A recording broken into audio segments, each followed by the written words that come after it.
It was a very sunny morning. I remember waking up and the sun was beaming from the window in my bedroom. I'm from Somalia, so it's a very nice warm country. Let me tell you a little bit about Somalia. We have the longest coast in the world. We are a society of poets, and well, you're not going to get any poetry from me, just warning you. I woke up that morning and people were cooking. My mother had the usual caterers. You know, I come from what you would call a privileged Somali family. My grandparents were doctors. My mother was an accountant who worked for the Somali government. My dad was an electrical engineer. But this day was really strange. What made it really strange was we had these amazing caterers in the house. There was a lot of colors. I mean, I thought, whose birthday are we celebrating today? It certainly wasn't mine. All of a sudden, my neighbor's daughter comes up to me and she says, "Oh, Layla, you must be really looking forward to today. You know, it's a big day for you." I remember saying, "Well, I don't know what you are talking about because it's not my birthday." In case you haven't noticed, I love birthday celebrations. And she was 8 years old. This 8-year-old continued to talk to me, and she told me what was going to happen to me this day. At this point, I'm having this out of experience body situation. Within seconds, I hear my sister screaming in the other side of the house. When I say screaming, it was like an animal was being massacred. And within seconds, I heard, get Layla, it's her turn, get Layla now." I literally ran. I didn't know what the hell I was running from at this point, but I ran. But I'm a little child. They grabbed me, got hold of me, took me to this room. I was pinned down. My clothes was taken off. My legs were spread apart. And I was pinned down by women who I trusted, women who I knew. They were aunties, family, friends. You know, Somalis were very hospitable people. So I didn't know why this was happening to me. My mother wasn't there as well, so that was really strange. And before I knew it, a sharp knife was taken to my body. And this was done by a doctor. At the age of 7, I've endured a practice called female genital mutilation. Female genital mutilation, it's when you partially or totally remove the female genitalia. I felt all the pain. It's painful, someone cutting your flesh off. And as a 7-year-old, to undergo such practice by people you trusted, by a medical profession, you can imagine how devastating that was. I still fought back, but again, like I said, I'm a 7-year-old child. There's only so much I can fight. After that happened, I was taken away to a room. There was a room full of gifts. I got a gold watch, I got sweets, I got chocolates. Actually, no, I didn't get the chocolates because apparently I made too much fuss to have chocolates, hence why I have a chocolate addiction at the moment. By the way, you're allowed to laugh because it is quite humorous. But for me, it was, again, my mother wasn't there. I grew up between Italy and Saudi Arabia as a child. That's my mother holding me as a baby in the deserts of Saudi Arabia. So I grew up in the West most of my life. And I remember thinking FGM was okay because I remember my first day in school, the girls came up to me in the playground and said, "Oh, Layla, have you been through Gudnin?" Gudnin means FGM in Somali. And I said yes, and the first thing they said was, "Oh, we can play with her now." And I remember thinking, oh, it's okay then, because imagine, as a 7-year-old, that really meant a lot to me. The idea of no one playing with me, no one would touch anything you touch, you're considered dirty, you'll be stigmatized by the community.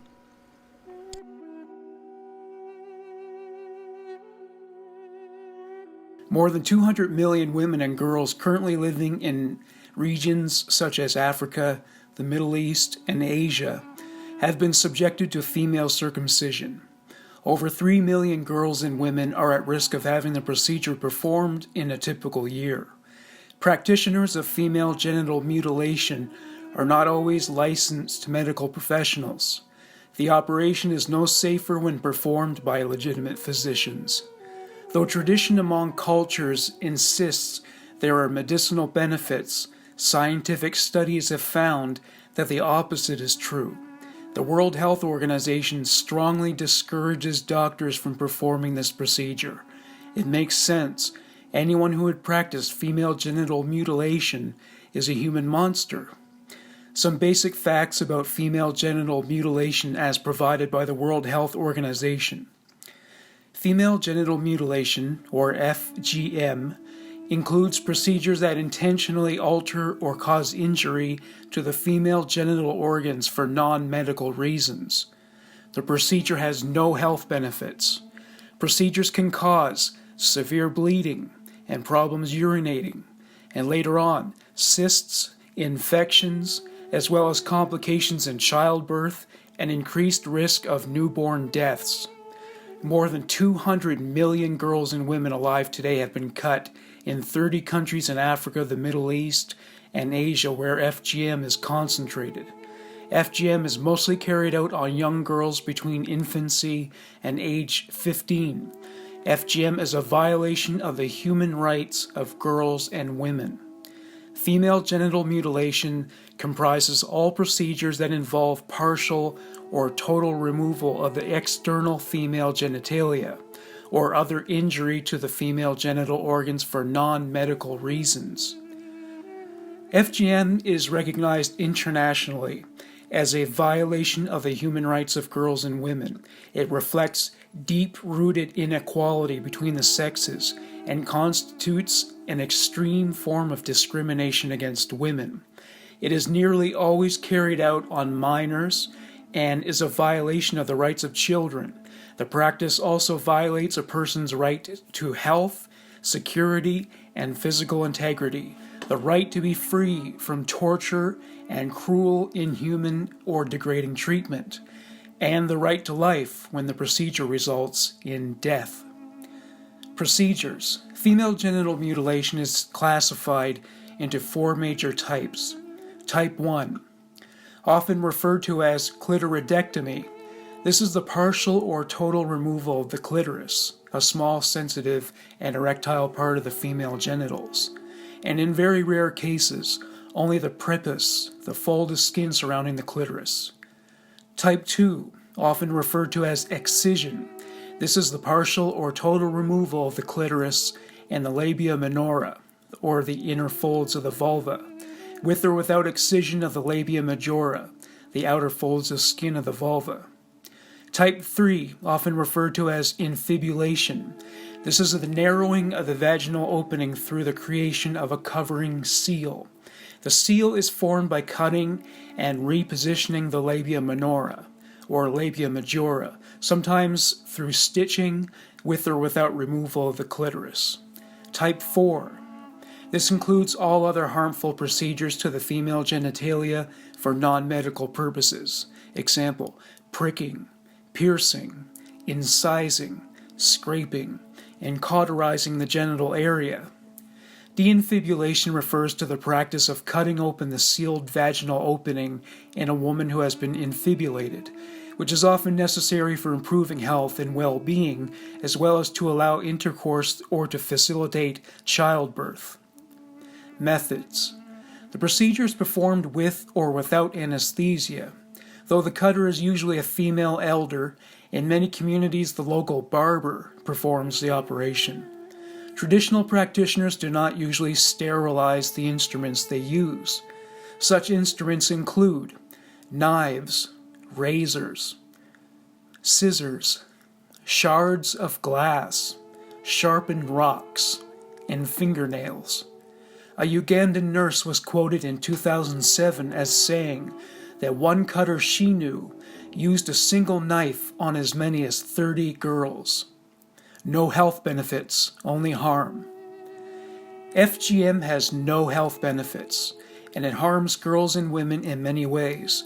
It involves removing and damaging healthy and normal female genital tissue, and interferes with the natural functions of girls' and women's bodies. Generally speaking, risks increase with increasing severity of the procedure. Immediate complications can include severe pain, excessive bleeding or hemorrhage, genital tissue swelling, fever, infections, example tetanus, urinary problems, wound healing problems, injury to surrounding genital tissue, shock, or even death.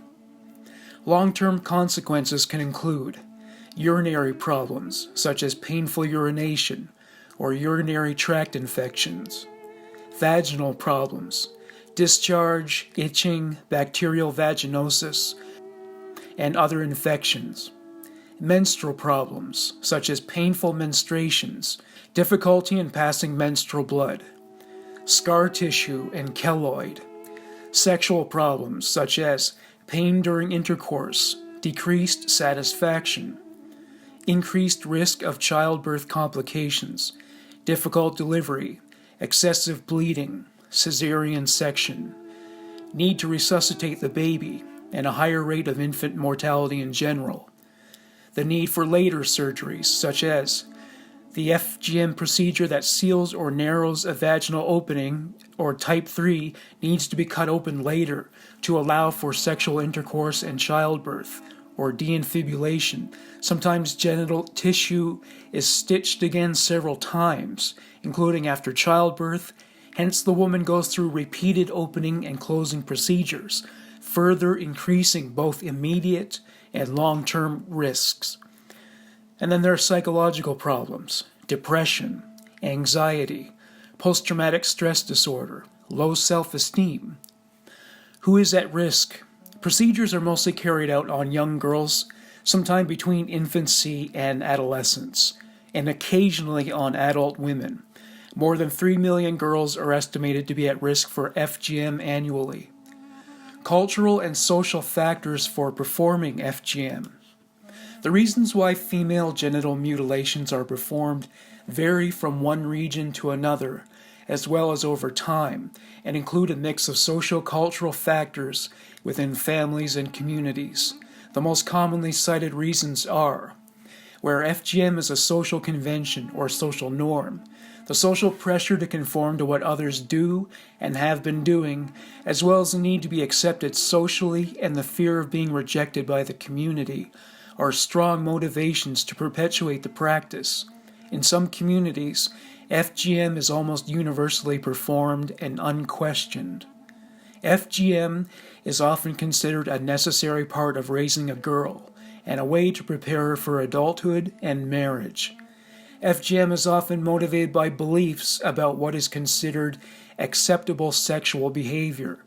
It aims to ensure premarital virginity and marital fidelity. FGM is in many communities believed to reduce a woman's libido and therefore believed to help her resist extramarital sex acts. When a vaginal open is covered or narrowed, or type 3, the fear of the pain of opening it and the fear that this will be found out is expected to further discourage extramarital sexual intercourse among women with this type of FGM. Where it is believed that being cut increases marriageability, FGM is more likely to be carried out. FGM is associated with cultural ideals of femininity and modesty, which include the notion that girls are clean and beautiful after removal of body parts that are considered unclean, unfeminine, or male. Though no religious scripts prescribe the practice, practitioners often believe the practice has religious support. Religious leaders take varying positions with regard to FGM. Some promote it, some consider it irrelevant to their religion, others contribute to its elimination.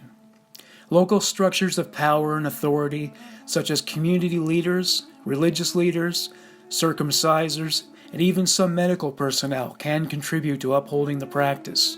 In most societies where FGM is practiced, it is considered a cultural tradition, which is often used as an argument for its continuation. In some societies, recent adoption of the practice is linked to copying the traditions of neighboring groups. Sometimes it has started as part of a wider religious or traditional revival movement. International response. Building on work from previous decades, in 1997, the World Health Organization issued a joint statement against the practice of FGM together with the United Nations Children's Fund, or UNICEF, and the United Nations Population Fund, UNFPA. Since 1997, great efforts have been made to counteract FGM through research, work within communities, and changes in public policy. Progress at international, national, and subnational levels includes wider international involvement to stop FGM, international monitoring bodies and resolutions that condemn the practice, revised legal frameworks, and growing political support to end FGM. This includes a law against FGM in 26 countries in Africa and the Middle East, as well as in 33 other countries with migrant populations from FGM practicing countries. The prevalence of FGM has decreased in most countries, and an increasing number of women and men in practicing communities support ending its practice. Research shows that if practicing communities themselves decide to abandon FGM, the practice can be eliminated very rapidly. In 2007, UNFPA and UNICEF initiated the Joint Program on Female Genital Mutilation and Cutting to accelerate the abandonment of the practice. In 2008, World Health Organization, together with 9 other United Nations partners, issued a statement on the elimination of female genital mutilation to support increased advocacy for its abandonment, called, quote, Eliminating Female Genital Mutilation, an interagency statement. This statement provided evidence collected over the previous decade about the practice of FGM. In 2010, World Health Organization published a global strategy to stop healthcare providers from performing female genital mutilation in collaboration with other key UN agencies and international organizations. In December 2012, the UN General Assembly adopted a resolution on the elimination of female genital mutilation, building on a previous report from 2013. In 2016, UNICEF launched an updated report documenting the prevalence of FGM in 30 countries, as well as beliefs, attitudes, trends, and programmatic and policy responses to the practice globally. In May 2016, World Health Organization, in collaboration with the UNFPA UNICEF Joint Program on FGM, launched the first evidence-based guidelines on the management of health complications from FGM. The guidelines were developed based on a systematic review of the best available evidence on health interventions for women living with FGM. To ensure the effective implementation of the guidelines, World Health Organization is developing tools for frontline healthcare workers to improve knowledge, attitudes, and skills of healthcare providers in preventing and managing the complications of FGM. The World Health Organization response. In 2008, the World Health Assembly passed Resolution WHA 61.16 on the elimination of FGM, emphasizing the need for concerted action in all sectors: health, education, finance, justice, and women's affairs. World Health Organization efforts to eliminate female genital mutilation focus on strengthening the health center response, guidelines, tools, training, and policy to ensure that health professionals can provide medical care and counseling to girls and women living with FGM. Building evidence, generating knowledge about the causes and consequences of the practice, including why healthcare professionals carry out procedures, how to eliminate it, and how to care for those who have experienced FGM. Increasing advocacy, developing publications and advocacy tools for international, regional, and local efforts to end FGM within a generation. As the traditionally Islamic practice has been condemned as barbaric, many of its defenders have pointed out that infant males born to Christian, Jewish, and Islamic cultures are also subjected to non-therapeutic circumcision without their consent. While this is true, the procedure in question is typically performed by medical professionals who observe sterility protocol and use the appropriate instruments. Infant male circumcision rarely, if ever, leads to health complications later in life. Prosecution. One practitioner of female genital mutilation that was brought to justice was prosecuted in the United Kingdom. The procedure was performed in February of 2019. The defendant cut her 3-year-old daughter and was forced to seek medical attention when she began to bleed profusely. This occurred 34 years after the practice was outlawed in the UK. People who respect human rights and support protections for women and girls don't need this law to convince them that this procedure is immoral. Only a human monster would need more persuasion. Thank you for listening to Human Monsters. This is Morgan Rector. Bye for now.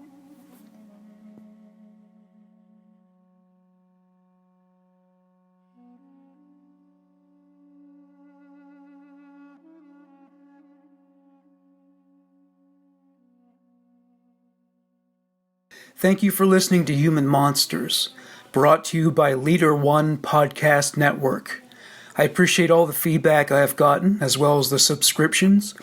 Welcome to the show if you are a new listener. Another Leader One podcast is entitled The Phelan Foundation for Mental Health. The following is a sample of that podcast. These feelings of anxiety, their experiences with depression, a lot of people don't feel as if they have a support system they can reach out to. Trauma therapy, it's very important to pace the process of opening up. People need to be given space to be able to open up at their own time. It's on their own time, and if it's pushed too quickly, then people will feel overwhelmed. Do you feel that that's a myth, that women are more emotional? Oh, no, not at all. I think they both have more emotion and have more words for emotions and have more permission to express it. So it's across the board. Women have first are wired in terms of their brains to be like a bit more on the emotional side. Friends that just weren't comfortable around somebody with a disability, and they couldn't cope. It was them that couldn't cope. I had changed, but I hadn't changed as a person. And so I had some people be very honest with me and say, I'm sorry, I can't handle this. But also ones that just stopped calling, and that was heartbreaking. I make sure that the person is comfortable and comfortable with me, and that is essential. I have to make that person feel basically like they're back in the womb. I mean, they have to really be physically, mentally, spiritually comfortable. While I believe that one of the worst things you can do is compare grief or use the words at least, I know that when it comes to pain and bereavement, we could have had it much, much worse. I do not lose perspective of that ever. This is Morgan Rector, host of the Phelan Foundation for Mental Health podcast. This podcast features discussions with both mental health professionals and people like you and me who suffer the vicissitudes of the human condition. As a conglomerate, we educate the masses about the truth of mental illness and dispel misinformation and stigma. Available on iTunes and other platforms.